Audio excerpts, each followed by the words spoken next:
So the year I learned about the program, I immediately wanted to be part of this, connecting our students here in honors at Ferris with international and global peace is something that I think is incredibly valuable. The year I got involved was the year that Nihon Hidankyo had won. What they did was used stories of survivors of the bombings in Hiroshima and Nagasaki to advocate for nuclear disarmament. We're taking their storytelling methodology and applying it to veterans issues in our community. The Partners in Peace program is a collaboration between the National Collegiate Honors Council and the Nobel Peace Prize Center in Oslo. The goal of the co-curricular Partners in Peace projects is to take the inspiration of a Nobel Peace Prize winner and put it into practice to have a local impact.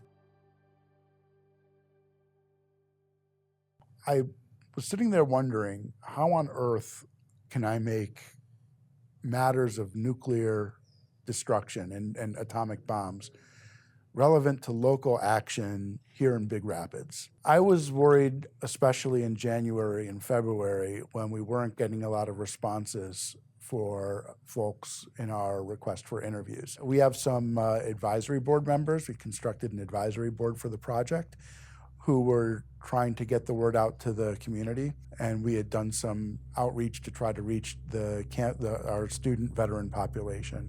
And I would check the Google form every day and nothing.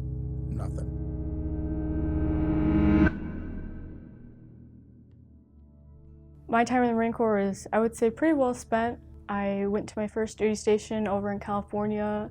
I excelled very well. I was known to be by the book Marine. I was getting noticed from, colonels on my base. I knew my stuff and I enjoyed my time being a Marine. I loved every second of it. I did have a lot of friends go over to Okinawa, Japan. I had a few go to South Korea, which was pretty cool. A lot of the people I was actually stationed with, I had went through all my training with. I went through my 3.5-month boot camp. They basically became my family.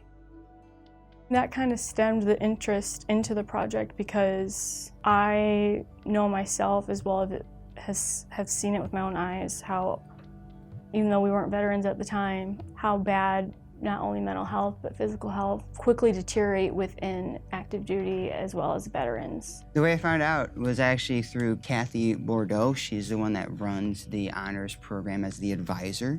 I asked her about areas of which I could take leadership roles in. I actually come from a military family. My grandfather was a Marine. Even though he would cuss you out, he would be still willing to help you out when you're in a pinch. Recently, he did just pass away. I knew and I understood the stories from my friends and my other family members that were part of the military of how this system was broken. Veterans go through enough as it is, and in regards to our project, the 2024 Nobel Peace Prize winner, I think the two mesh perfectly together because look at how much they've already suffered and have been suffering. Discussing those hard topics with the veterans definitely helps me learn how to handle myself in those situations and also how to handle those situations with empathy. Our Partners in Peace project is really important. I myself have had a really fun time getting to do the interviews with some of the veterans. We did watch a movie called Threads that taught us a lot about how the world would look if nuclear warfare was used during a war, and that was very impactful. We watched the movie Threads, which is a nuclear Holocaust movie, and then we read some of the stories from Nihon Hidankyo's publications. We really wanted to get at this idea of a storytelling methodology in the context of the work that Nihon Hidankyo did, so that we could think about what the methodology for our work would look like. I feel like the people who are a part of our group now just truly care about the overall message. We really worked hard through advertising to get this project up off its feet and recruit volunteers. We made flyers together that we posted all around campus, and then we also did some community outreach with a woman who's in charge of Lions Clubs and things like that. This group came together in November to build the flyers. In fact, one of our students is a graphic design student, it's always so heartening to watch students with their different programs, their different majors, and their different skills come together in something like this. That's the kind of thing I get up in the morning for. I was the marketing director at my previous student senate at my previous college, and with that came the idea of basically making connections, making sure people even know about these things. The hardest thing is just to get through the noise, the fuzz of everyday life. I talked with someone that was able to get our posters put on display at the CVL, as outside as well as internally. So I'm the co-advisor for the DMA, the Digital Media Association, and we have students regularly send us content that they want to display on the screens to let students know what's going on.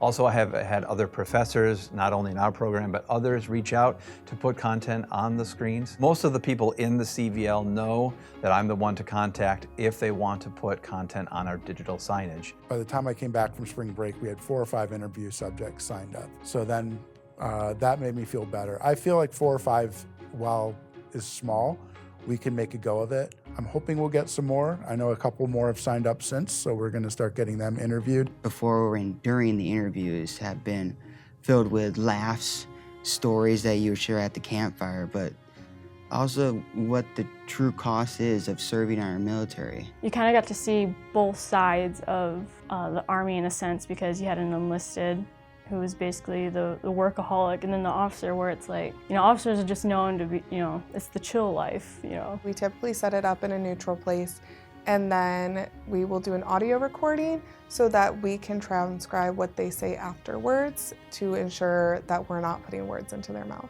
The students are either taking notes or recording on their phone, depending on what the subject is willing to let the interviewer do. Comfort and their consent is paramount, right? That comes before anything else. Depending on how many years you serve, that's a lot on your body and your psyche and on your family. And it's something that's forgotten when you leave. That's what you'll see when this comes out, is the true cost of serving in our military. And we need our military, we do. And we should respect those that serve in it. One thing we'd like to do is to write up a narrative about each of our subjects with fake names. Names will be replaced. The second thing we plan on doing is having some public presentations. If we have on-campus students and we have recommendations for campus, we'll do something on campus. And we'll also do something out in the community where we will invite community members. If I had the chance to do this again, I would jump at it. I think absolutely 100% I would see myself doing a project similar to this. If I was asked to do another project like this, I would absolutely agree to do it. I can't think of any better use of my time.